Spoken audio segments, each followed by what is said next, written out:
नाज़रीन, हमारे इस वक्त जो राजौरी के, जम्मू के, सांबा के, पुंछ के, मंडी के उलमा इकराम जमात अहले सुन्नत के जमा हुए हैं, उसका असल सबब यह था कि चाँद की रुयत के सिलसिले में 30 मार्च बरोज़ जुमेरात राजौरी में एक मीटिंग हुई थी और उस मीटिंग में हमारी जमात के कुछ लोगों से ये गलती हो गई थी कि दूसरे मज़हब के लोग जो देवबंदी हैं उनको बुला लिया था। ऐसे काफ़ी खलफशार हुआ और मीडिया में हमारे मौलवियों के देवबंदियों के साथ मिलने के फ़ोटो भी थे, हाथ पंजे के, जिस पर काफ़ी लोग नाराज़ और जो जिसके दिल में आता वो व्हाट्सएप में डालता, फेसबुक में डालता, कोई फतवे की बातें करता, कोई कुछ करता। तो उस सिलसिले में हमारे ये सभी उलमा इकराम, हमारे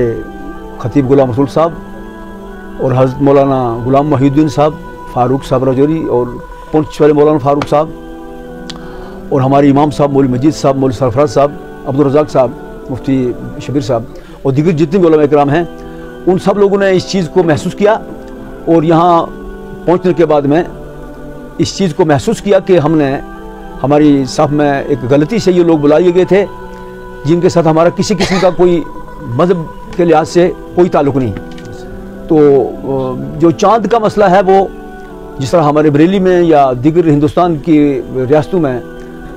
हमारे मदारिस के बड़े ज़िम्मेदार लोग चाँद को देखते हैं और देखने के बाद वो ऐलान करते हैं, तो हम सब लोग रोज़ा रखते हैं या ईद करते हैं। तो हमारा ये फ़ैसला है कि जितने भी हमारे अहले सुन्नत जमात के लोग हैं, जो बुज़ुर्गों के मानने वाले हैं, जो कश्मीर के बुज़ुर्ग शाह हमदान अलमदार कश्मीर मखदूम साहब, पीर गुलाम शाह साहब, इस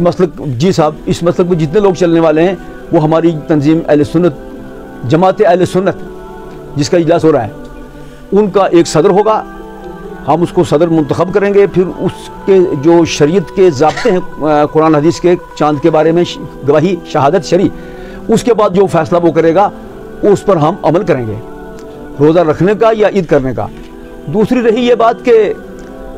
कश्मीर के अंदर कुछ लोग ये कहते हैं जी फ़लाँ दिन शब कदर होगी, फ़लाँ दिन शब कदर होगी, और अवाम में एक इंतशार है जी कि शब कदर फ़लाँ दिन होगी। तो इस शब कदर के बारे में सरकार इस्लाम ने भी फरमाया कि वो मख्फी रखी गई है। तो कश्मीर के मौलवी नासिर साहब को कैसे मालूम कि 17 को होगी? इसलिए हम चाहते हैं कि जो भी हमारे लोग शब कदर करें, रोज़ा रखें, कुरान हदीस की रोशनी में रखें। तो पहले तो ये कि जो कश्मीर के लोग हैं, सरकार की तरफ से मुफ्ती मुतय्यन किया कि उनकी दाढ़ी नहीं, तो जिस आदमी की अपनी दाढ़ी नहीं वो चाँद के बारे में क्या कह सकता है? चाँद का ताल्लुक रोजे के साथ है, रोज़ा फ़र्ज है, फ़र्ज के बारे में उनकी कोई बात मोतबर नहीं है। जो उलमा अहले सुन्नत हैं, मोहतात उलमा इकराम हैं, पढ़े लिखे लोग हैं, तो ख़ासकर जो मौलाना फ़ारूक साहब के बारे में काफ़ी बात चल रही, उन सब लोगों ने यहाँ पहुँच के सारे उलमा ने यहाँ इस्तिग़फ़ार भी किया है, तौबा भी की है और ये ऐलान किया है कि आइंदा हम किसी बेदीन के साथ हाथ नहीं मिलाएंगे। लिहाजा वो नमाज भी पढ़ा सकते हैं, दर्स व तदरीस भी कर सकते हैं, और जो मामलात शरी हैं उनमें उनको कोई रोक नहीं है, ठीक है नहीं। तो मैं सब लोगों से जो हमारे अहले सुन्नत जमात के साथ जुड़े हुए हैं, बुजुर्गों के साथ जुड़े हुए हैं, अहले बैत के साथ जुड़े हुए हैं, और ये गलतफहमी लोगों के दिल में है कि सादात के सिलसिले में कुछ लोगों को दिल में कोई सुन्नी बरेलवी ऐसा नहीं कि जिसके दिल में सादात की मोहब्बत न हो। अगर कोई ऐसा आदमी कर रहा है तो वो समझो कि शियों के साथ उसका रब्ता हो सकता है, या कोई पाकिस्तानी एजेंट या ऑस्ट्रेलिया में जो अब मुकीम है उसके साथ हो सकता है। जिसका आला हज़रत के साथ ताल्लुक़ है उसके दिल में हमारे मौलाना फ़ारूक साहब या खतीब साहब किसी के बारे में कोई ऐसी रंजिश या कोई ऐसी बात नहीं होना चाहिए।